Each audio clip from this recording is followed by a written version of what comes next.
ക്ലാസ്സിന് സംബന്ധിക്കുന്ന എല്ലാ പ്രിയപ്പെട്ടവരും ഓർത്ത് പ്രത്യേകം സ്തോത്രം ചെയ്യുന്നു. അതാത് ഇടങ്ങളിലിരുന്ന് ദൈവവചനം ശ്രദ്ധിക്കുന്ന എല്ലാ പ്രിയപ്പെട്ടവരെയും ദൈവം അനുഗ്രഹിക്കട്ടെ. എല്ലാവർക്കും ദൈവനാമത്തിൽ വന്ദനം.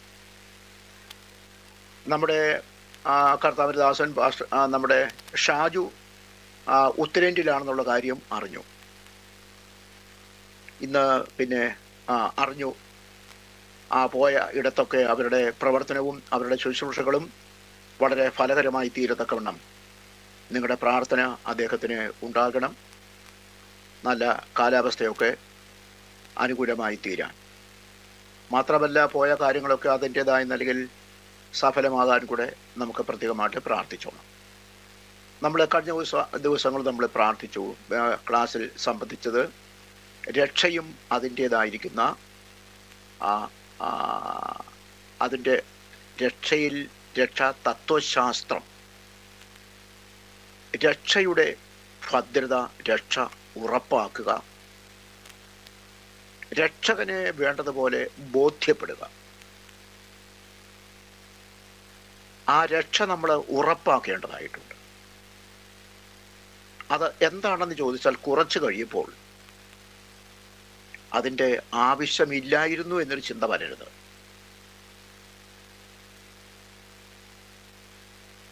അതിൻ്റെ ആവശ്യം ഉണ്ടായിരുന്നോ എന്നൊരു ചിന്ത വരരുത്.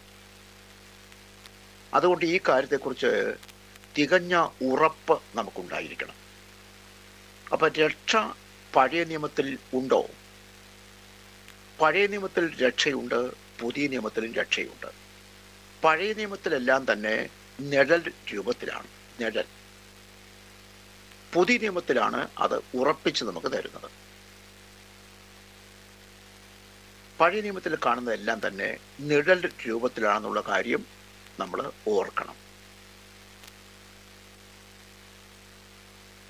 5-ാമത്തെ അധ്യായം, പഴയ നിയമത്തിലെ ചില കാര്യങ്ങൾ നിങ്ങളുടെ മുമ്പിൽ ഞാനൊന്ന് നിരത്തി വെക്കാം. ആ രക്ഷയുടെ ചില വശങ്ങൾ, ചില വിധങ്ങൾ.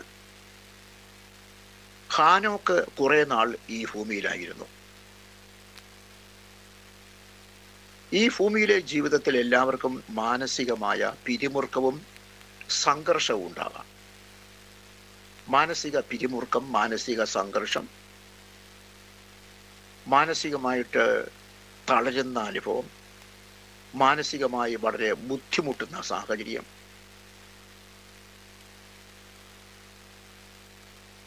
പല തരത്തിലുള്ള പ്രശ്നമാണ് ഓരോരുത്തരും നേരിടേണ്ടി വരുന്നത്. ഓരോ ദിവസവും മനുഷ്യന് പ്രശ്നമുണ്ട്. ഓരോ ദിവസവും മനുഷ്യന് സങ്കടകരമായ സാഹചര്യത്തിൽ കൂടി കടന്നു പോകേണ്ടി വരുന്നു. അപ്പോൾ ആ വിധത്തിൽ ഒരു സാധാരണ മനുഷ്യൻ എന്നുള്ള നിലയിൽ ഹാനോക്ക്, ഉൽപ്പത്തി 5, അവനും ഉണ്ട് മറ്റുള്ളവരെ പോലെ സംഘർഷങ്ങളും പിരിമുറുക്കങ്ങളും. ദൈവത്തോട് കൂടെ നടക്കാൻ അവന് അവസരം കിട്ടി. എത്ര കൊല്ലം, എത്ര ആഴ്ച, എത്ര നാൾ? 300 കൊല്ലം ദൈവത്തോട് കൂടെ അവൻ നടന്നെന്ന് ദൈവാത്മാവ് തന്നെ എഴുതുന്നു. അപ്പൊ അത് ഇവിടെ നമ്മൾ ഓർക്കണം. അതൊരു മനുഷ്യന് സാധിക്കുമോ? ഒരു മനുഷ്യന് സാധിക്കുമോ ദൈവത്തോട് കൂടെ നടക്കാൻ? അത് അത്ര എളുപ്പമാണോ? അത് സാധിക്കുമോ?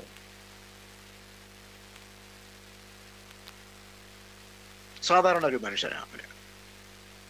കൃഷിയും അങ്ങനെയൊക്കെയുള്ള കാര്യമായിട്ട് പോകുന്ന ആളാണ്. അവന് ഭാര്യയുണ്ട്, മക്കളുണ്ട്. ഭാര്യയും മക്കളും ഒക്കെ ഉണ്ടെങ്കിൽ ദൈവത്തോട് നടക്കാൻ തടസ്സമാണോ? തടസ്സമാണെന്ന് വിചാരിക്കുന്നവരുണ്ട്. ദൈവത്തോട് കൂടെ നടക്കാൻ, ആ തടസ്സം മാറാനായിട്ട് അവിവാഹിതരായിട്ടോ അല്ലെങ്കിൽ ബ്രഹ്മചാരികളായിട്ടൊക്കെ ജീവിക്കുന്നവരുണ്ട്. അവരുടെ ഉദ്ദേശം ദൈവത്തെ പ്രസാദിപ്പിക്കുക എന്നുള്ളത്. അല്ല, ഭാര്യയും മക്കളും ഉണ്ടെങ്കിലും ദൈവത്തെ പ്രസാദിപ്പിക്കാൻ തടസ്സമില്ലെന്നല്ലേ 5-ാം അധ്യായത്തിൽ കാണാനുള്ളത്? ഉൽപ്പത്തി 5 ദൈവത്തോട് കൂടെ നടക്കുന്നു. രാവിലെ വെളുപ്പിന് മുതൽ രാത്രി വരെ ദൈവത്തോട് കൂടെ നടക്കുന്നു എന്ന അർത്ഥമില്ല. ആദാഹവന്മാരോട് ദൈവം വെയിലാറുമ്പോൾ വന്നു എന്നാ വായിക്കുന്നത്. കുറെ സമയം അവനുമായിട്ട് സംസാരിച്ച് കുശലമൊക്കെ ചോദിച്ച് തിരിച്ചും നാളെയും വരും, മറ്റന്നാളും വരും, എല്ലാ ദിവസവും വരും. ഇതുപോലെ ഹാനോക്കും ദൈവത്തോട് കാണുമ്പോഴൊക്കെ അവൻ്റെ കുറെ പ്രശ്നം ദൈവത്തോട് പറയും,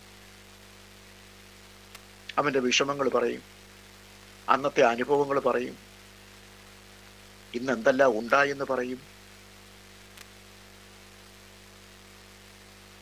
പല പ്രശ്നങ്ങളിൽ നിന്ന് രക്ഷപ്പെട്ട കാര്യം പറയും. അങ്ങനെ കുറെ നാൾ പോയി എന്ന് പറഞ്ഞാൽ 300 കൊല്ലം പോയി. ദൈവം പറഞ്ഞു, ശരി, ഒരു കാര്യം ചെയ്ത്, ഒരു കാര്യം ചെയ്യാം, എൻ്റെ കൂടെ പോരെ,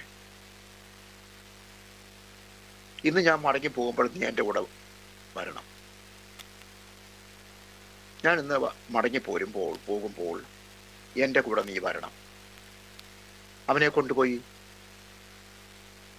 ഇനിയും അവന് ഈ ലോകത്തിൻ്റെതായ പ്രശ്നമുണ്ടോ?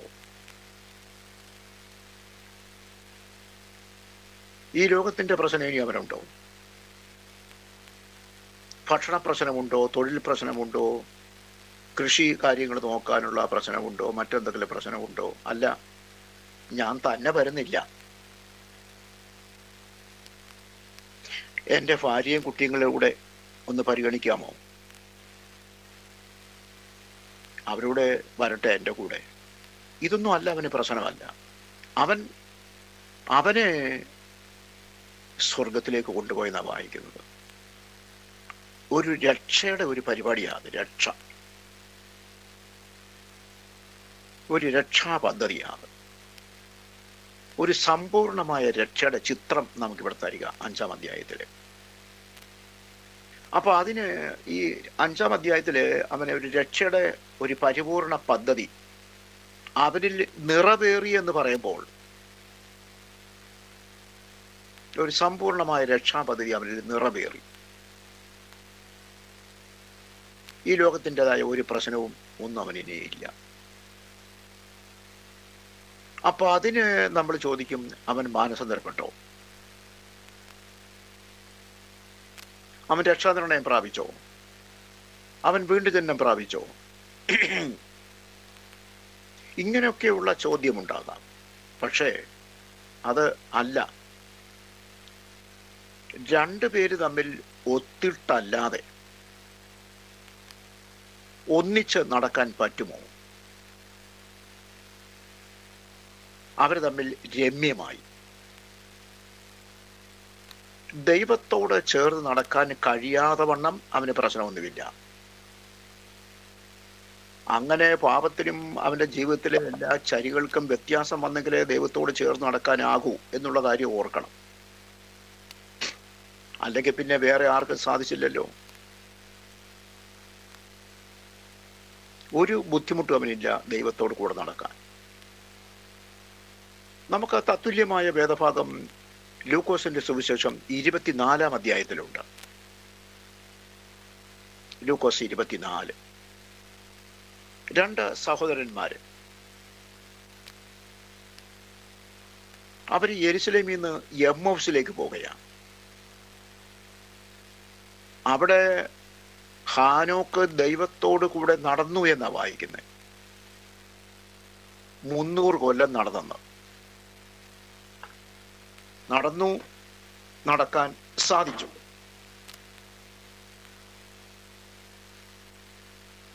സാധിച്ചു. പക്ഷെ ലൂക്കോസ് 24-ൽ 2 പേര് യെരുശലേമിൽ നിന്ന് എമ്മൗസിലേക്ക് പോകുന്നു. അവര് പോകുന്ന വഴിക്ക് പല കാര്യങ്ങൾ സംസാരിച്ചു. പല കാര്യങ്ങൾ സംസാരിച്ച കൂട്ടത്തിൽ അല്പം ആത്മീകം പറഞ്ഞെന്നല്ല, പല കാര്യങ്ങൾ ഇങ്ങനെ പറഞ്ഞുകൊണ്ട് പോകുന്ന കൂട്ടത്തിൽ കുറച്ച് ആത്മീകം പറഞ്ഞെന്നല്ല, പിന്നെ ആത്മീകമായിരുന്നു അവരുടെ പ്രധാനപ്പെട്ട വിഷയം.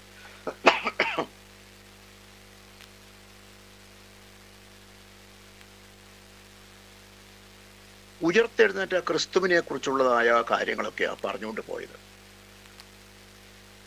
യേശു വന്ന് അവരോട് കൂടെ നടക്കുന്നു. യേശു അവരോടൊപ്പം ചില നാഴികകൾ നടന്നു. യേശു വന്നു. അപ്പം ആത്മീയമായ കാര്യങ്ങൾ ചർച്ച ചെയ്തും ആത്മീയമായ കാര്യങ്ങൾക്ക് മുൻതൂക്കം കൊടുത്തും അത് സംബന്ധിച്ച് ചർച്ച ചെയ്യുന്ന ഇടത്തൊക്കെ കർത്താവ് ഓടിയെത്തുന്നുണ്ട്. അതൊന്ന് ഓർക്കണം. അവരോടൊപ്പം കർത്താവ് കൂടുന്നു. അപ്പൊ ഈ ഹാനോക്ക് ഇപ്പോൾ ഭൂമിയിലില്ല. രക്ഷയുടെ ഒരു ഭാഗമാണ് രക്ഷ.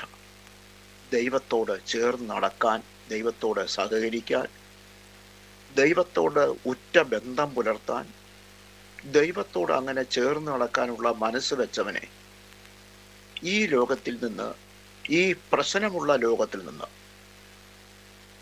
മരണമുള്ള ലോകത്തിൽ നിന്ന്, സങ്കടമുള്ള ലോകത്തിൽ നിന്ന്, അസമാധാനവും അസന്തുഷ്ടിയും അലട്ടുന്ന ഈ ലോകത്തിൽ നിന്ന്, ഇതൊന്നുമില്ലാത്ത ഒരിടത്തേക്ക് അവനെ കൊണ്ടുപോയത് കണ്ടോ? ഇതൊന്നുമില്ലാത്ത ഒരിടത്തേക്ക്. ഒരു രക്ഷയുടെ പദ്ധതി ഇതാ. ഒരു രക്ഷാനിർണയം പ്രാപിക്കുന്നവർക്കുണ്ടാകുന്ന അനുഭവം ഇതാ.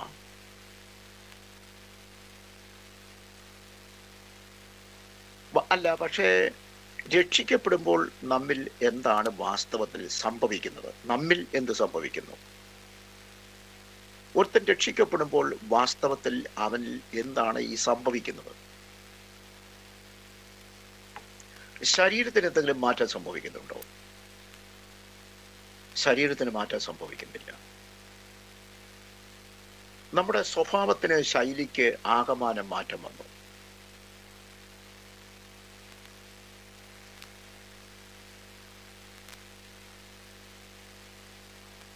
ആകമാനം മാറ്റം വരിക. അത് സംബന്ധിച്ച് നമുക്ക് ഒരു രക്ഷാനിർണയം, ഒരു രക്ഷയുടെ അനുഭവത്തിലേക്ക് ഒരാൾ എത്തിച്ചേരുമ്പോൾ വാസ്തവത്തിൽ അയാൾക്കുണ്ടാകുന്ന ഒരു അനുഭവം എന്ത് ആണ് അയാളിൽ സംഭവിക്കുന്നത് എന്നുള്ളത്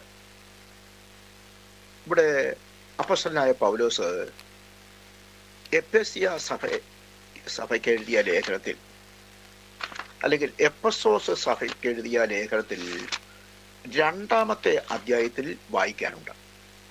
അത് ആ വേദഭാഗം നമുക്കൊന്ന് വായിക്കാം. പൗലോസ് എഫെസോസ് സഭയ്ക്ക് എഴുതിയ ലേഖനം 2-ാമത്തെ അധ്യായത്തിൽ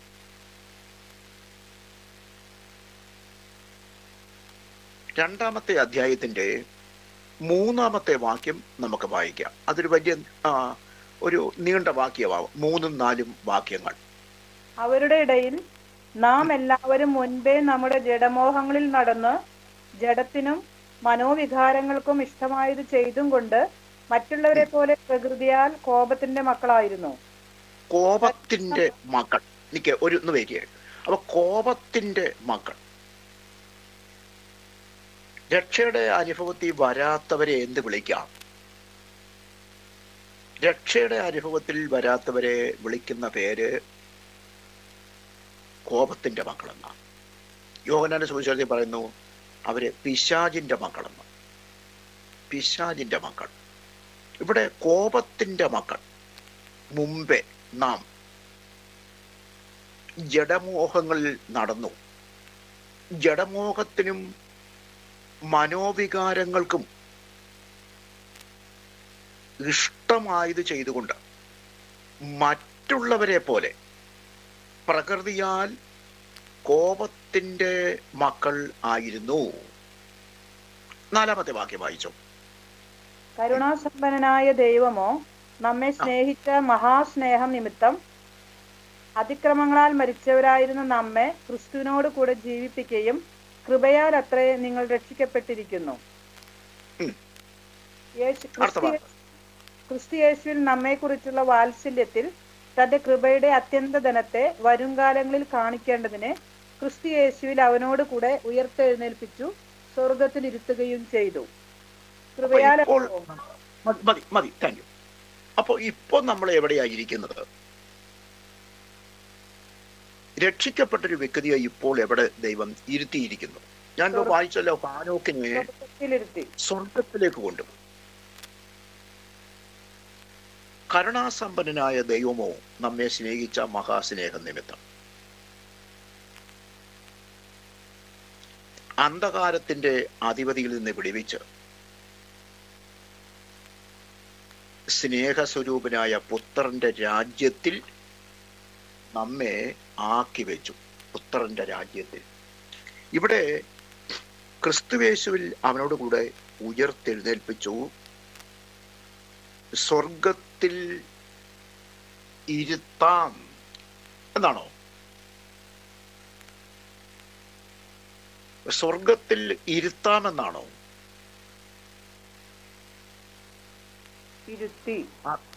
ഇരുത്തുകയും ചെയ്തു. 6-ാമത്തെ വാക്യം, സ്വർഗത്തിൽ ഇരുത്തുകയും ചെയ്തു എന്ന്.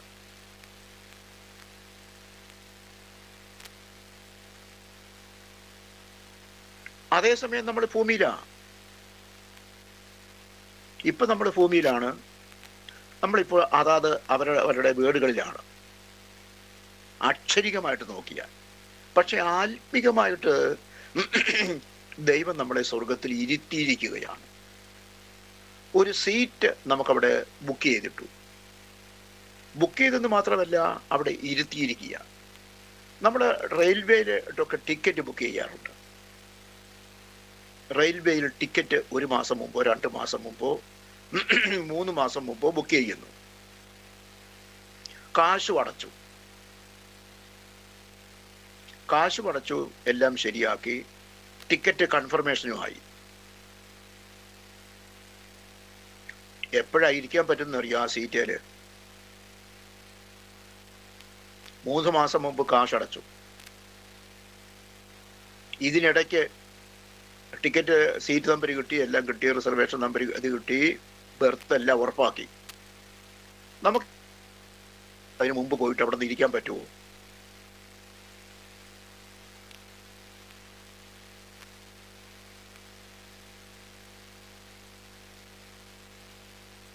ജൂലൈ 10-ാം തീയതി ടിക്കറ്റ്, 3 ദിവസം യാത്ര പഞ്ചാബ്. അതിന് മുമ്പ് ഏതെങ്കിലും ദിവസം അവിടെ പോയി ഇരിക്കാൻ പറ്റുമോ? നമുക്ക് പറ്റുന്നോ ഇല്ലെന്നോ?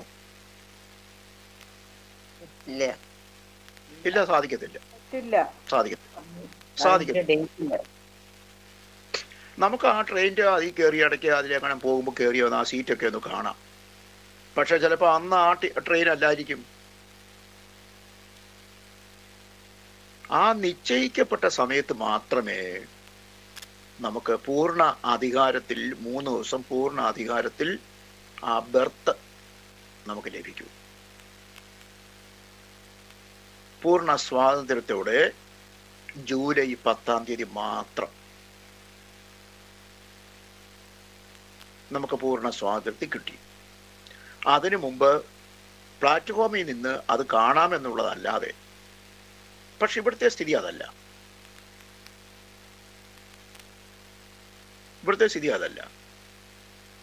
നമുക്ക് സ്വർഗത്തിൽ ഇപ്പോഴേ അവിടെ കൊണ്ടിരുത്തിയിരിക്കുക. നമുക്കതിൽ ഉത്തമ ബോധ്യം ഉണ്ടെന്നോ ഇല്ലെന്നോ? ഉണ്ടോ? ആണെന്ന്.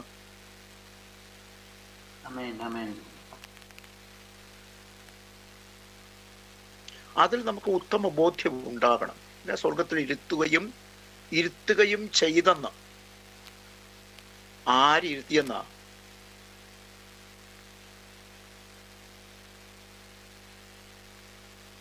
നമ്മൾ പോയങ്ങ് ഇരുന്നതാണോ? കർത്താവ് വന്ന് നമ്മെ കയ്യെ പിടിച്ച്, ഇതാ നിന്റെ സീറ്റ്, ഇവിടെ ഇരുന്നോണം. ആരും വന്ന് എഴുന്നേൽപ്പിക്കത്തില്ല, ആരും വന്ന് മാറ്റത്തില്ല.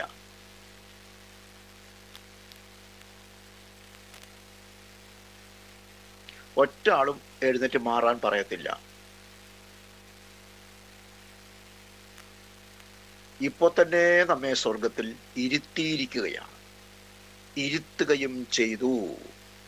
അതിൽ നമുക്ക് പൂർണ്ണമായ ഉറപ്പും അതിൻ്റെ ബോധ്യവും നമുക്കുണ്ടാകും. ആ രക്ഷ അത്ര വലുതാണ്. രക്ഷ എന്ന് ഓർക്കുക. ഞാനിപ്പം ഉൽപ്പത്തി പുസ്തകം 5-ാം അധ്യായത്തിൽ വായിച്ചല്ലോ, അവിടെ സ്വർഗത്തിലേക്ക് അവനെ കൊണ്ടുപോയി. ഒരു ഒറ്റപ്പെട്ട സംഭവമാണ്, ഒറ്റയ്ക്കൊരു ആളെ.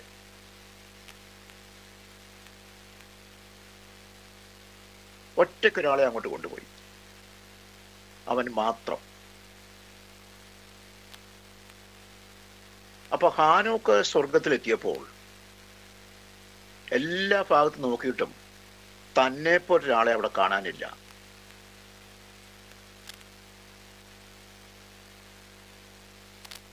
തന്നെ പോലൊരാളെ അവിടെ കാണാനില്ല. ഈ ലോകത്തിൽ നിന്ന്, നമ്മുടെ ഈ ഭൂമിയിൽ നിന്ന് ഒരാളില്ല, എല്ലാം ദൂതന്മാരാ.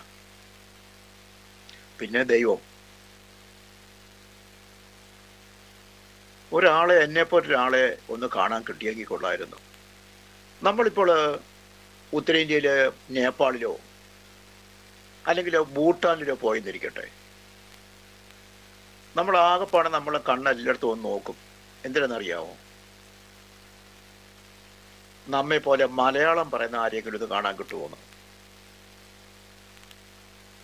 നമുക്കവിടെ ഭൂട്ടാൻ നിവാസികളെ അല്ല കാണേണ്ടത്, മലയാളികൾ നമ്മളെ പോലെ മലയാളം പറയുന്ന ആരെങ്കിലും ഉണ്ടോ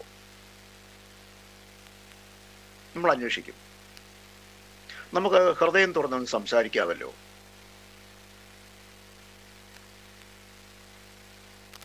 ഏത് രാജ്യത്ത് ചെന്നാലും അങ്ങനെ നമ്മുടെ ചിന്ത. നമ്മൾ മെക്സിക്കോയിൽ പോയി, നമ്മൾ അവിടെയും നോക്കുന്നത് മലയാളം പറയുന്ന ആരെങ്കിലും ഈ നാട്ടിലെങ്ങനെ ഉണ്ടോ? എല്ലാവരും മെക്സിക്കൻ ഭാഷ സംസാരിക്കുന്നത്. ഇടയ്ക്കൊരു മലയാളം പറയുന്ന ഒരാളെ കണ്ടാൽ കുഴപ്പമില്ലായിരുന്നു, കാണാമായിരുന്നു. ഒന്ന് ഹൃദയം തുറന്നൊന്ന് സംസാരിക്കാമല്ലോ.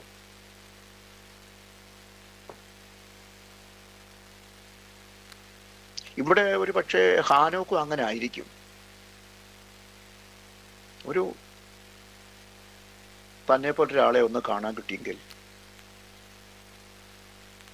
ഇതാ കുറേ നാൾ കഴിഞ്ഞപ്പോൾ, ചില നൂറ്റാണ്ടുകൾ കഴിഞ്ഞപ്പോൾ ഒരാൾ രംഗത്ത് വന്നേക്കുന്നു. ചില നൂറ്റാണ്ട് കഴിഞ്ഞു. താൻ പക്ഷേ പ്രാർത്ഥിച്ചുകൊണ്ടിരിക്കുകയായിരിക്കും, എന്നെപ്പോലെ ഒരാളെ കണ്ടുകിട്ടിയാൽ കൊള്ളായിരുന്നു, ഒന്ന് സംസാരിക്കാൻ. അവനോട് ദൈവം വന്ന് സംസാരിക്കുന്നുണ്ട്, ഒക്കെ ശരി തന്നെ. എല്ലാ ദിവസവും ദൈവം സംസാരിക്കും. ഭൂമിയിലായിരുന്ന പോലെ അവിടെയും ദൈവം അവനോട് സംസാരിച്ചുകൊണ്ടിരിക്കുന്നുണ്ട്. അത്ര ഫ്രീ ആയിട്ട്, ക്ലോസ് ആയിട്ട്, നല്ലൊരു കമ്പാനിയൻ ദൈവം. ഞാൻ തന്നെ പോലെ ഒരാളെ കുറെ നൂറ്റാണ്ട് കഴിഞ്ഞപ്പോൾ ഒരാൾ വന്നു. ആരാന്നറിയാമോ?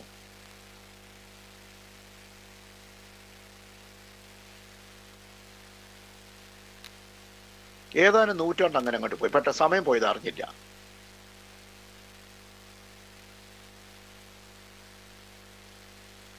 സമയം പോയത് അറിഞ്ഞില്ല. ഒരാൾ വന്നു. പേരെന്ന് പറയാമോ നിങ്ങൾക്ക്? ആ വന്നയാളുടെ പേര്? അല്ലല്ലോ, ഏലിയാവ് വന്നിരിക്കുന്നു. ഇതാ ഏലിയാവ് വന്നിരിക്കുന്നു. കുറെ നാൾ കഴിഞ്ഞപ്പോ ഇതാ ഏലിയാവ് വന്നിരിക്കുന്നു.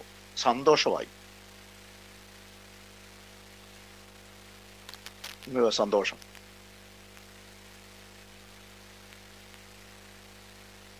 അവനുണ്ടായ സന്തോഷത്തിന് അതിരില്ല. ഞങ്ങളുടെ നാട്ടുകാരനെ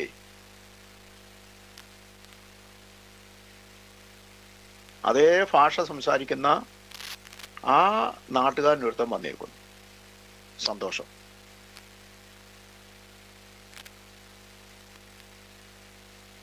അവർ രണ്ടുപേരും ഇങ്ങനെ കാത്തിരിക്കുക. നമ്മൾ രണ്ടുപേരേ ഉള്ളല്ലോ. ഇനിയിപ്പം മൂന്നാമതിനി ആരാ വരുന്നത്?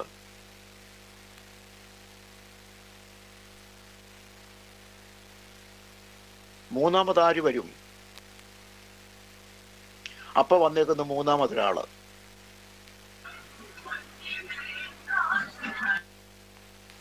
ആരാണെന്നാ? ആരാ? അങ്ങനെ വെയിറ്റ് ചെയ്തിരിക്കുമ്പോൾ വന്നേക്കുന്നു. ഇതുവരെ ഒറ്റയ്ക്കൊറ്റയ്ക്ക് ഓരോരുത്തര് വന്നത്. ഇപ്പൊ രണ്ടുപേരും ഒന്നിച്ചു വന്നേക്കുന്നു.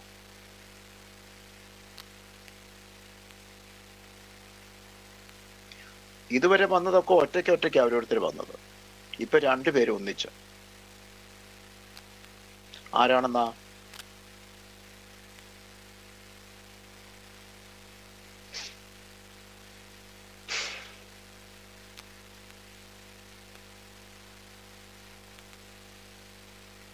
ആരാണെന്ന് വല്ല ഊഹവും കിട്ടുന്നുണ്ടോ?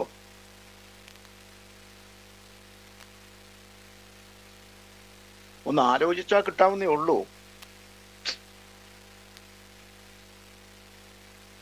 പറഞ്ഞല്ലോ അവിടെ മോശയാണ്. അല്ല, മോശമല്ല, മോശമല്ല. യോഹന്നാൻ. അല്ലല്ലോ.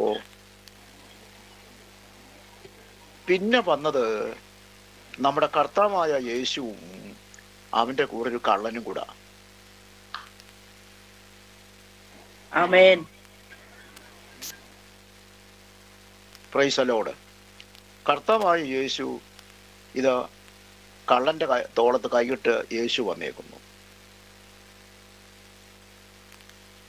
ദൂതന്മാർ അത്ഭുതപ്പെട്ടു. ഈ ലോകത്തിൽ നിന്ന് കർത്താവിന്റെ കൂടെ വരാൻ ഇവനെ കിട്ടിയുള്ളൂ.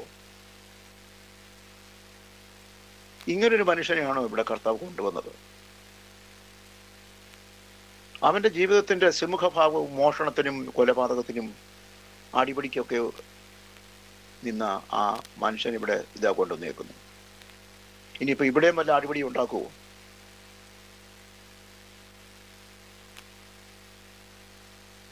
അപ്പൊ ആ രക്ഷയുടെ ഒരു സ്ഥിതി ഇങ്ങനെയാ. രക്ഷയുടെ സ്ഥിതി അത് കഴിഞ്ഞ് പിന്നെയും കുറച്ച് നാൾ കഴിഞ്ഞു. അത് കഴിഞ്ഞ് കുറച്ച് നാൾ കൂടെ അപ്പൊ ഒറ്റയ്ക്ക് കുറച്ച് പേര് വന്നു, ഓരോരുത്തർ വന്നു. അത് കഴിഞ്ഞപ്പോ 2 പേര് വന്നു. ഇത് ആൾറെഡി നടന്നു കഴിഞ്ഞു. ഇനിയും ഉണ്ടൊരു വേറൊരു കൂട്ടര് വരും.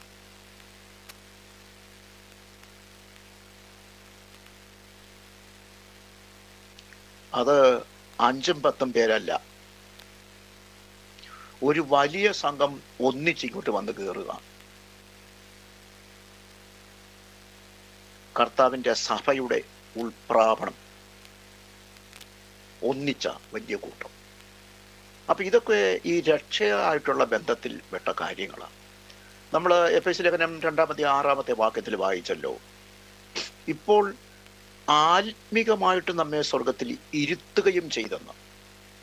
ഏതെങ്കിലും ഒരു ഭാഗത്ത് നിന്നോ എന്നല്ല പറഞ്ഞത്. ഏതെങ്കിലും ഒഴിവുള്ള ഒരു ഭാഗത്ത് എവിടെയെങ്കിലും മാറി ഒരു മരത്തിന്റെ ചുവട്ടിലാണ് മാറി നിൽക്കുന്നല്ലോ പറഞ്ഞത്.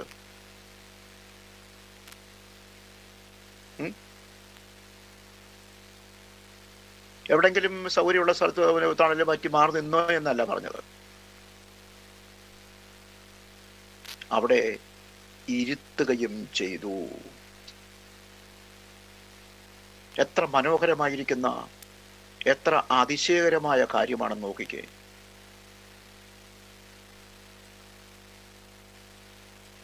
ഒരേ സമയം 2 ഭാഗത്താ അവര് രക്ഷിക്കപ്പെടുന്നവരെ. ഒരേ സമയത്ത് 2 ഇടത്താ രക്ഷിക്കപ്പെടുന്നവരെ. ഒരേ സമയത്ത് 2 ഇടത്ത്. ഒന്ന് സ്വർഗത്തിൽ, അവിടെ ഇരുത്തി കഴിഞ്ഞു. 2 ഭൂമിയിൽ. നമ്മളിപ്പോൾ ഭൂമിയിലുണ്ട്. അതേസമയം നമ്മെ സ്വർഗത്തിൽ കർത്താവ് കൊണ്ട് ഇരുത്തുകയും ചെയ്തു.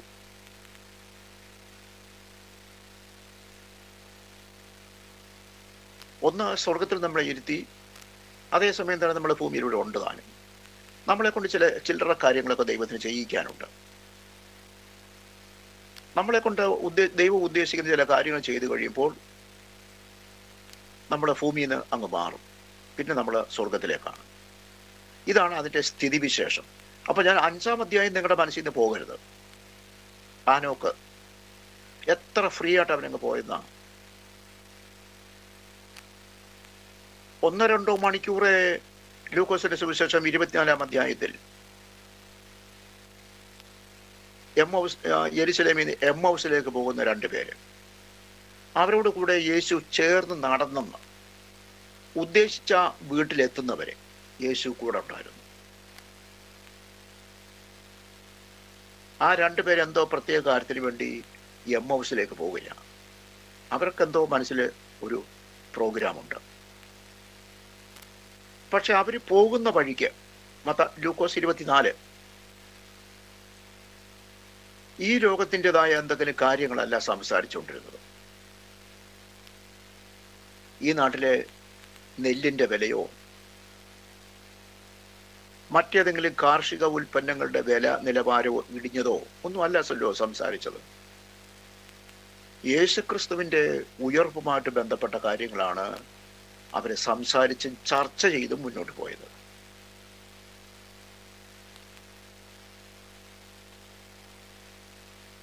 കർത്താവ് അവരോട് സംസാരിച്ച് നടക്കുന്ന കണ്ടോ? അവർക്കാണെങ്കിൽ അത് മനസ്സിലായുമില്ല. ഇത് കർത്താവാണെന്ന് അവർക്ക് മനസ്സിലായില്ല. അപ്പൊ യേശു സാധാരണ ഒരു യഹൂദ യാത്രികനെ പോലെയാണ് അവന്റെ വസ്ത്രധാരണം. ഒരു സാധാരണ യഹൂദ യാത്രികൻ, ഒരു യഹൂദന്മാരിൽ ഒരുത്തൻ. അവർക്കൊന്നും മനസ്സിലായില്ല. പക്ഷെ അവരുടെ ആ വീട്ടിൽ വന്ന് അവര് അത്താഴത്തിന് ഒക്കെ ഭക്ഷണം കഴിക്കാനുള്ള പരിപാടിയൊക്കെ ഇങ്ങനെ ആസൂത്രണം ചെയ്ത് യേശു അപ്പം സ്തോത്രം ചെയ്ത് നുറുക്കി ഭക്ഷിക്കുന്നു. അവരുടെ അത്താഴം. യേശുവിൻ്റെ കയ്യിൽ നിന്ന് ഒരു കഷണം അപ്പം വാങ്ങിച്ച് രണ്ടുപേരും കഴിച്ചു.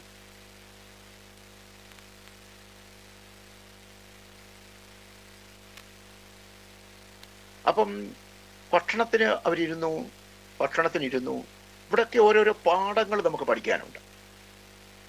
വേദപുസ്തകത്തിലെ ഏത് സംഭവങ്ങളുടെ മീതെയും അതിൽ നിന്ന് ചില പാഠങ്ങൾ നമുക്ക് ഉൾക്കൊള്ളാനുണ്ട്.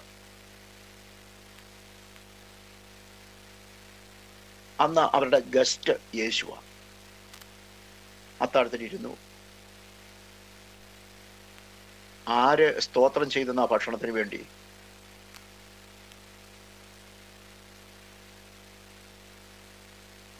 യേശു തന്നെ. യേശുവാണ്. യേശു അതിഥിയാണ്. അതിൻ്റെ ചീഫ് ഗസ്റ്റ് ആയിട്ട് യേശുവാണ്. അപ്പം നമ്മൾ ഭക്ഷണം കഴിക്കാനിരിക്കുമ്പോൾ നമുക്കൊരു ഗസ്റ്റ് ഉണ്ടെന്നിരിക്കട്ടെ. നമുക്കൊരു ഗസ്റ്റ്, അത്താഴമാണെങ്കിലും ലഞ്ചായാലും എന്തായാലും ഒരു ഗസ്റ്റ് ഉണ്ട്. ആരാ പ്രാർത്ഥിക്കേണ്ടത്? നമ്മുടെ വീട്ടിലുള്ളവര്. അങ്ങനാണോ?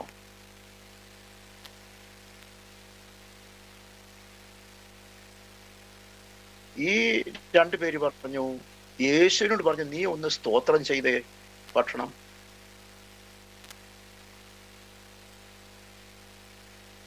നീ ഒന്ന് സ്തോത്രം ചെയ്ത് ഭക്ഷണം കഴിക്കാൻ നമുക്ക്. അങ്ങനല്ലേ? ലൂക്കോസ് 24:30 അവരുമായി ഭക്ഷണത്തിന് ഇരിക്കുമ്പോൾ അവർക്ക് കൊടുത്തു. അപ്പൊ അത് യേശുവിനോട് പറഞ്ഞു, നീ ഒന്ന് സ്തോത്രം ചെയ്ത്. അപ്പൊ യേശുവിന്റെ കയ്യിൽ നിന്ന് ഇവര് അപ്പനുറുക്ക് വാങ്ങിക്കുക, യേശുവിന്റെ കയ്യിൽ നിന്ന്. അത് അവരുടെ കഴിച്ചപ്പോൾ, വയറ്റിൽ ചെന്നപ്പോൾ അവരുടെ കണ്ണ് തുറന്നെന്ന്. അവരുടെ കണ്ണ് തുറന്നു.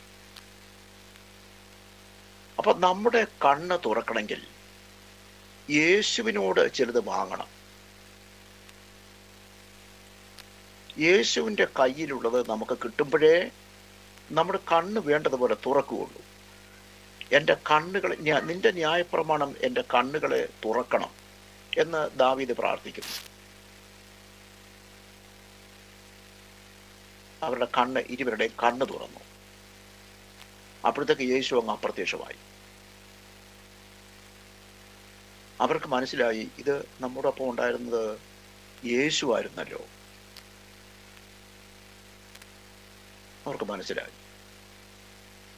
മനസ്സിലായെന്ന് മാത്രമല്ല, അവൻ നമ്മോട് കാര്യങ്ങളെ പറഞ്ഞ് നമ്മളെ തെളിയിക്കുമ്പോൾ, വഴിയിൽ കൂടെ നമ്മളോട് ദൈവവചനമൊക്കെ പറഞ്ഞു കണ്ടു പോരുമ്പോൾ, നമ്മുടെ ഹൃദയത്തിൽ വചനം കത്തിക്കൊണ്ടിരുന്നില്ലേ എന്നൊരു ചോദ്യം അവർ തമ്മിൽ ചോദിക്കുക. വചനം ഹൃദയത്തിൽ ഓരോരോ കാര്യങ്ങൾ വചനം പറയുമ്പോഴൊക്കെ നമ്മുടെ ഹൃദയത്തിൽ കത്തിക്കൊണ്ടിരുന്നില്ലയോ? ആ രക്ഷയുടെ അനുഭവം നോക്കിക്കേ. ഇവരുടെ തെറ്റിദ്ധാരണയും സംശയങ്ങളും ചിന്താക്കുഴപ്പങ്ങളും മാറ്റാൻ കർത്താവ് ഒന്നിച്ച് യാത്ര ചെയ്തു അവരോടൊപ്പം. തെറ്റിദ്ധാരണ, യേശു ഉയർത്തെഴുന്നേറ്റു എന്ന് പറയുമ്പോൾ അത് കേട്ടിട്ട് ഈ രണ്ടു പേർക്ക് അത്ര അങ്ങോട്ട് വിശ്വസിക്കാൻ വയ്യ. നോക്കിക്കേ, അത് അവർക്ക് അങ്ങോട്ട് അത്ര വേഗത്തിൽ ഉൾക്കൊള്ളാൻ പറ്റുന്നില്ല. ദൈവവചനം അത്ര വേഗത്തിൽ ഉൾക്കൊള്ളാൻ കഴിയാത്ത ഒരു സാഹചര്യം ചിലർക്ക്, എല്ലാവർക്കുമല്ല.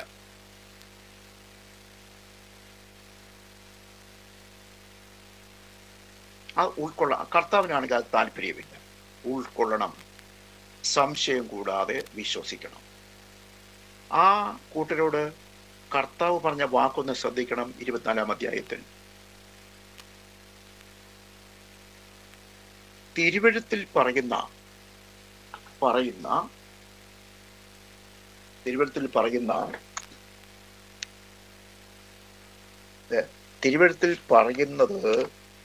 എല്ലാം വിശ്വസിക്കാത്ത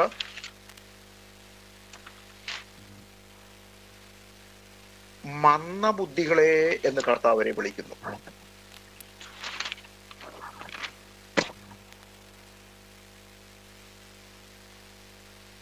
ഇരുപത്തിനാലാമത്തെ അധ്യായത്തിൽ നമുക്ക് കാണാനുണ്ട്. അയ്യോ ബുദ്ധിഹീനരെ, 25.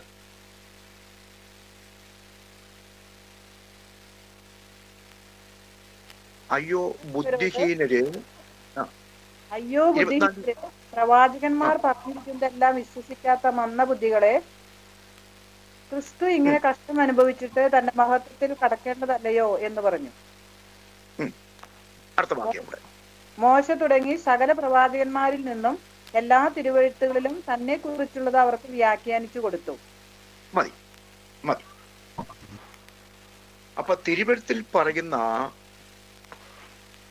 പ്രവാചകന്മാർ പറഞ്ഞിരിക്കുന്നത് എല്ലാം വിശ്വസിക്കുന്നില്ലെങ്കിൽ, എല്ലാം വിശ്വസിക്കാത്തത്, പ്രവാചകന്മാര് പറയുന്നതെല്ലാം വിശ്വസിക്കാത്തവരെ കർത്താവ് എന്ത് വിളിക്കുന്നു? മന്ദബുദ്ധികള്, 2 ബുദ്ധിഹീനരെന്ന്.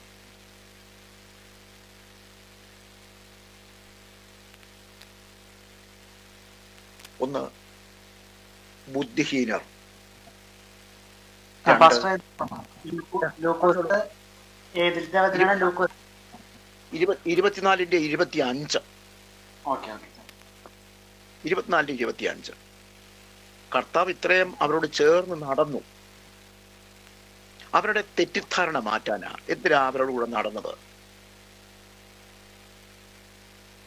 അല്ലെങ്കിൽ 2 മണിക്കൂർ, അല്ലെങ്കിൽ 2.5 മണിക്കൂർ. അവരുടെ ഉള്ളിലെ അവിശ്വാസം മാറ്റണം. അവരുടെ ഹൃദയത്തിൽ വന്ന കൂടിയേക്കുന്ന അവിശ്വാസം മാറ്റിയെടുക്കണം. അത്ര വേഗത്തിൽ അങ്ങോട്ട് ദൈവവചനം വിശ്വസിക്കാൻ നടക്കുന്ന ബുദ്ധിമുട്ട്. ഇങ്ങനൊക്കെ നടക്കുമോ? ഇതൊക്കെ ഉള്ളതാണോ? ഇതൊക്കെ സംഭവിക്കുമോ? ഇതൊക്കെ സംഭവിക്കുന്ന കാര്യമാണോ? ഇതൊക്കെ എങ്ങനെ നടക്കും?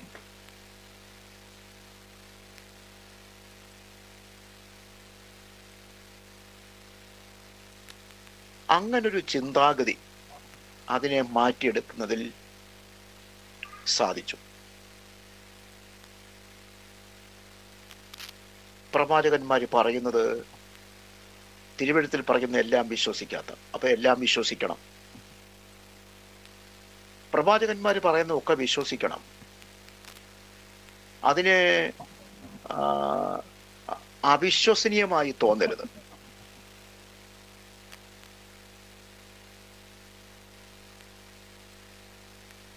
അങ്ങനെ വിശ്വസിക്കാതിരിക്കുമ്പോൾ നമ്മൾ ഈ ലിസ്റ്റിൽ പെടുകയാണ്. നമ്മൾ ഈ ലിസ്റ്റിൽ പെടുകയാണെന്ന് ഓർക്കണം.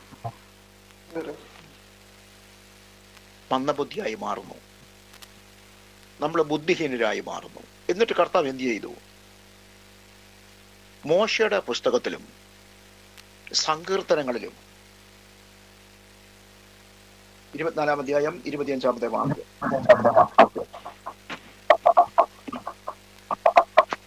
മോശ തുടങ്ങി സകല പ്രവാചകന്മാരിലും എല്ലാ തിരുവെഴുത്തിലും സങ്കീർത്തനങ്ങളിലും അപ്പൊ തന്നെ കുറിച്ച് പറഞ്ഞിട്ടുണ്ട്. തന്നെ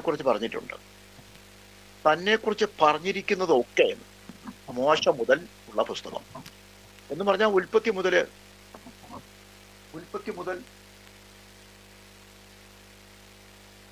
ഉള്ള തിരുവെഴുത്തിൽ തന്നെ കുറിച്ച് പറഞ്ഞിരിക്കുന്നത്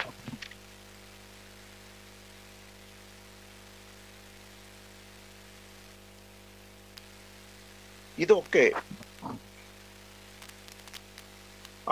അതിന്റെ 44-ാമത്തെ വാക്യം ഒന്ന് വായിക്കും. 44 24-ാം അധ്യായത്തിന്റെ 44 വായിച്ചു. പിന്നെ അവൻ അവരോട്, ഇതായിരുന്നു കൂടെ ഇരിക്കുമ്പോൾ ഞാൻ പറഞ്ഞ വാക്ക്. ന്യായപ്രമാണത്തിലും പ്രവാചക പുസ്തകങ്ങളിലും സങ്കീർത്തനങ്ങളിലും എന്നെ കുറിച്ച് എഴുതിയിരിക്കുന്നതൊക്കെയും നിവൃത്തിയാകണം എന്നുള്ളത് എന്ന് പറഞ്ഞു. തിരുവെഴുത്തുകളെ തിരിച്ചറിയേണ്ടത് അവരുടെ ബുദ്ധിയെ 45, 44, 45. അപ്പൊ ഇവിടെ പ്രത്യേകം മിനിസിസ്റ്റർ അത് ഏതിന്റെ 24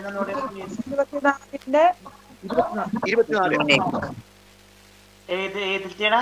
ലൂക്കോസ് 24, 44, 45. അതെ, താങ്ക് യു. എന്തെങ്കിലും സംശയം ഉണ്ടെങ്കിൽ ചോദിക്കാം കേട്ടോ, അല്ലെങ്കിൽ പിന്നെ നമ്മൾ മറന്നു പോകും. ചോദിക്കാമെന്ന് വിചാരിക്കും, പിന്നെ സാധിക്കാതെ.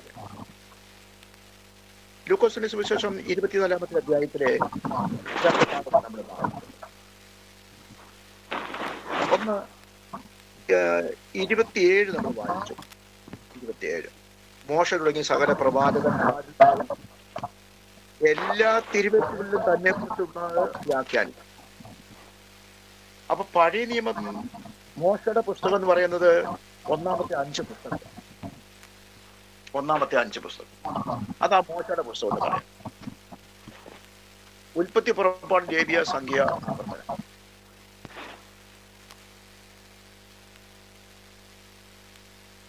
ചരിത്ര പുസ്തകങ്ങളില്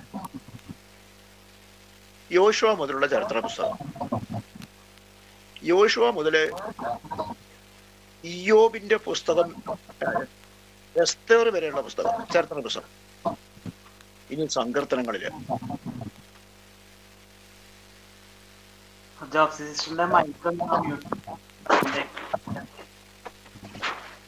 ഈ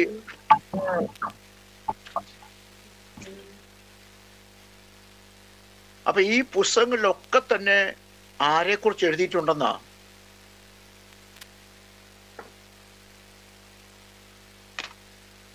ഈ പഴയ നിയമ പുസ്തകങ്ങളിലൊക്കെ തന്നെ കുറിച്ച് എഴുതിയിട്ടുണ്ട്. നമുക്ക് ആവർത്തന പുസ്തകം ഒന്ന് എടുക്കാം. ആവർത്തന പുസ്തകം നിങ്ങൾക്കിത് ശരിയായ നിലയിൽ ബോധ്യപ്പെടണമെന്ന് എനിക്ക് താല്പര്യമുണ്ട്. ആവർത്തന പുസ്തകം 18-ാമത്തെ അധ്യായം.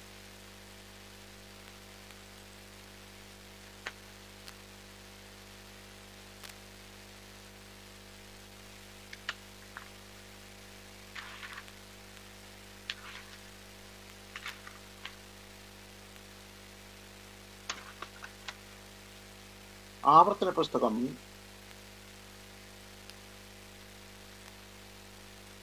15-ാമത്തെ വാക്യം നമുക്കത് വായിക്കാം. നിന്റെ ദൈവമായ യഹോവ നിനക്ക് എന്നെ പോലെ ഒരു പ്രവാചകനെ നിന്റെ മധ്യേ നിന്റെ സഹോദരന്മാരുടെ ഇടയിൽ നിന്ന് എഴുന്നേൽപ്പിച്ചു തരും. അവന്റെ വചനം നിങ്ങൾ കേൾക്കണം. മതി. അതിന്റെ 18 കൂടെ വായിച്ചു. 18. നിന്നെ പോലെ ഒരു പ്രവാചകനെ ഞാൻ അവർക്ക് അവരുടെ സഹോദരന്മാരുടെ ഇടയിൽ നിന്നും എഴുന്നേൽപ്പിച്ചു. എന്റെ വചനങ്ങളെ അവന്റെ നാവിന്മേലാക്കും. ഞാൻ അവനോട് കൽപ്പിക്കുന്നതൊക്കെയും അവൻ അവരോട് പറയും. ഇത് കർത്താവായ യേശുവിനെ കുറിച്ചുള്ളൊരു പ്രവചനമാണ്. മോശ പറയുകയാണ്, ജനത്തോട് പറയുക. മോശ ജനത്തോട് പറയുന്നു, എന്നെ പോലെ ഒരു പ്രവാചകനെ ദൈവം നിങ്ങളുടെ ഇടയിൽ നിന്ന് തന്നെ എഴുന്നേൽപ്പിക്കുമെന്ന്. എന്നെ പോലൊരു പ്രവാചകൻ. 15-18. അവന്റെ വാക്ക് കേൾക്കാത്ത ഏവനെയും ജനത്തിന്റെ ഇടയിൽ നിന്ന് ഛേദിച്ചു കളയണം. എന്നെ പോലെ പ്രവാചകൻ. മോശ പറയുന്നു, നിങ്ങളുടെ ഇടയിൽ നിന്ന് തന്നെ. സ്വർഗത്തിൽ നിന്ന് കൊണ്ടുവരുന്നല്ല മോശ പറഞ്ഞത്. നിങ്ങളുടെ ഇടയിൽ എന്ന് വെച്ചാൽ നിങ്ങളുടെ ഇടയിലുള്ള യഹൂദ ഗോത്രത്തിലും യഹൂദ കുലത്തിലും പെട്ട മറിയ എന്നു പേരുള്ളൊരു സ്ത്രീ പ്രസവിച്ചു. മറിയ പ്രസവിച്ചു. അവന് മറിയയ്ക്ക് കർത്താവിന്റെ അരുളപ്പാടുണ്ടായി, കൃപ ലഭിച്ചവളെ നിനക്ക് വന്ദനം, നീ ഗർഭം ധരിച്ചൊരു മകനെ പ്രസവിക്കും. അവൻ തൻ്റെ ജനത്തെ അവരുടെ പാപങ്ങളിൽ നിന്ന് രക്ഷിപ്പാനിരിക്കൊണ്ട് നീ അവന്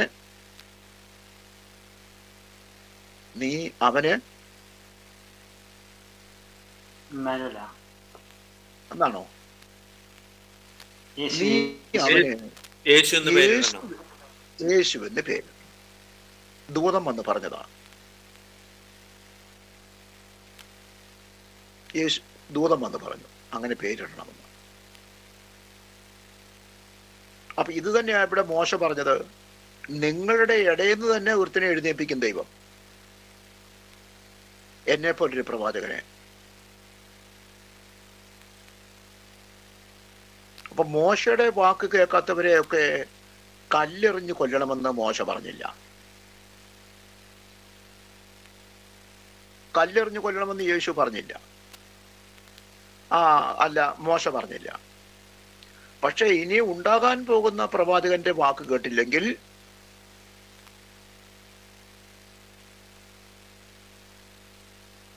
കുഴപ്പമുണ്ടെന്ന് പറഞ്ഞു.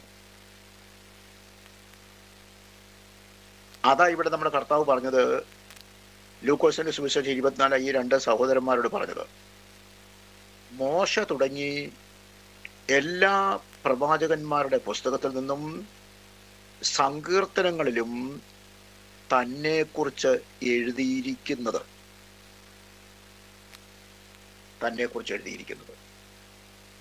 അവർക്ക് വ്യാഖ്യാനിച്ചു കൊടുത്തു.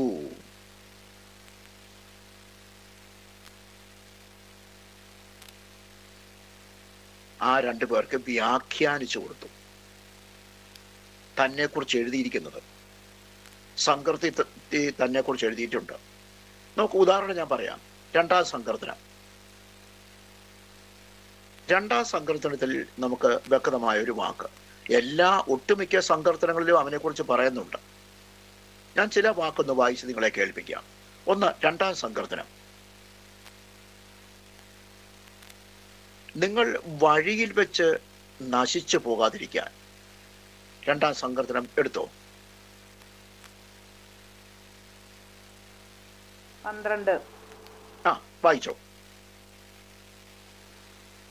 അവൻ കോപിച്ചിട്ട് നിങ്ങൾ വഴിയിൽ വെച്ച് നശിക്കാതിരിപ്പാൻ പുത്രനെ ചുംബിക്കും, അവന്റെ കോപം ക്ഷണത്തിൽ ജ്വലിക്കും. മതി. Thank you. അപ്പൊ പുത്രനെ ചുംബിക്കാൻ പറയുന്നു.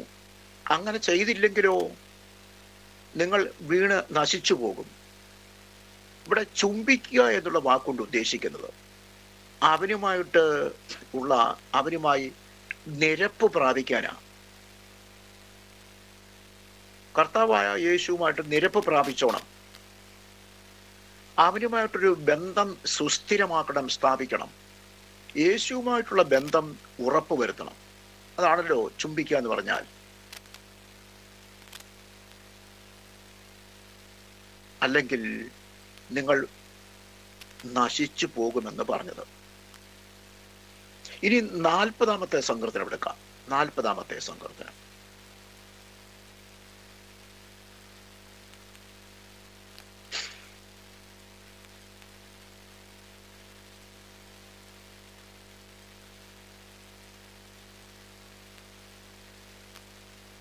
40-ാമത്തെ സങ്കീർത്തനത്തിൽ നാം വായിക്കുന്നു, ഇതാ ഞാൻ വരുന്നു.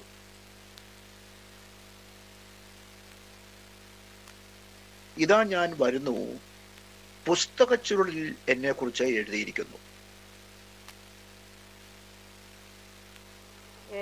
കണ്ടോ? 40-ാം സങ്കീർത്തനം 7-ാമത്തെ വാക്യം ഒന്ന് വായിച്ചോളൂ. അപ്പോൾ ഞാൻ പറഞ്ഞു, ഇതാ ഞാൻ വരുന്നു, പുസ്തകച്ചുരുളിൽ എന്നെ കുറിച്ച് എഴുതിയിരിക്കുന്നു. ഞാൻ മഹാസഭയിൽ നീതിയെ പ്രസംഗിച്ച്, എന്റെ ദൈവമേ, നിന്റെ ഇഷ്ടം ചെയ്യുവാൻ ഞാൻ പ്രിയപ്പെടുന്നു. നിന്റെ ന്യായപ്രമാണം എന്റെ ഉള്ളിൽ ഇരിക്കുന്നു. നിന്റെ ന്യായപ്രമാണം എന്റെ ഉള്ളിൽ ഇരിപ്പുണ്ടെന്ന്. എന്റെ ഉള്ളിൽ നിന്റെ വചനം എന്റെ ഉള്ളിലുണ്ട്. ഇതാ ഞാൻ വരുന്നു. എന്തിന്? നിന്റെ ഇഷ്ടം ചെയ്യാൻ ഞാൻ പ്രിയപ്പെടുന്നു. പുസ്തകച്ചുരുളിൽ എന്നെ കുറിച്ച് എഴുതിയിരിക്കുന്നു. ഇതാ ഞാൻ വരുന്നു എന്ന് പറയുന്നത് ക്രൂശിൽ മരിക്കാൻ വരുന്നു എന്നുള്ള അർത്ഥത്തിലാണ്. ഇനിയും 22-ാം സങ്കീർത്തനത്തിൽ അതിന്റെ ഏറിയ ഭാഗവും കാണാനുണ്ട്. യെശയ്യാ പ്രവാചകന്റെ പുസ്തകം 53-ാമത്തെ അധ്യായം, യെശയ്യാ 52-ാമത്തെ അധ്യായം, മീഖ 5:17 എവിടെ ജനിക്കും ഇത്യാദി കാര്യങ്ങളെല്ലാം സവിസ്തരം നമുക്ക് പ്രവാചക പുസ്തകങ്ങളിൽ വായിക്കാനുണ്ട്. ഇതൊക്കെ ആ കർത്താവ് അവരെ വായിച്ച് കേൾപ്പിച്ചത്, തന്നെക്കുറിച്ച് എഴുതിയിരിക്കുന്നത്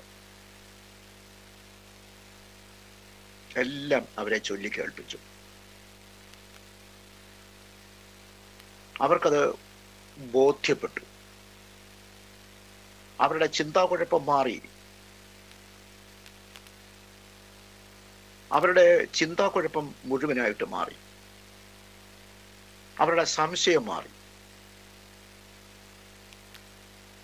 ഉയർത്തെഴുന്നേറ്റ ക്രിസ്തുവുമായിട്ട് ചില മണിക്കൂറുകൾ ഒന്നിച്ച് യാത്ര ചെയ്യാൻ സാധിച്ചത് അത്ഭുതം.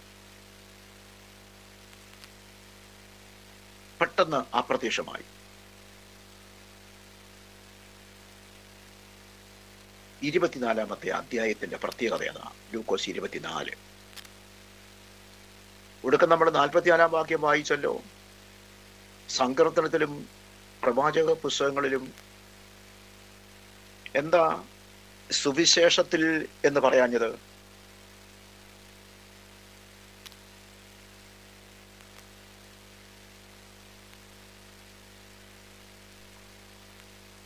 മോശയുടെ പുസ്തകത്തിലും പ്രവാചക പുസ്തകങ്ങളിലും സങ്കീർത്തനങ്ങളിലും തന്നെക്കുറിച്ച് എഴുതിയിരിക്കുന്നു എന്ന് പറഞ്ഞ കൂട്ടത്തിൽ സുവിശേഷത്തിൽ എന്ന് പറഞ്ഞില്ലല്ലോ.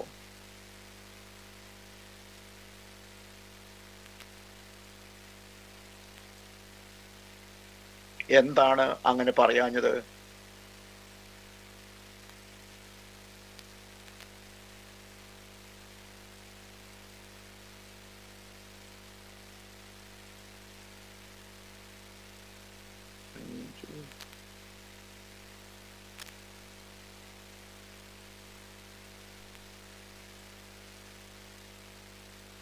വല്ല ഊഹമുണ്ടോ?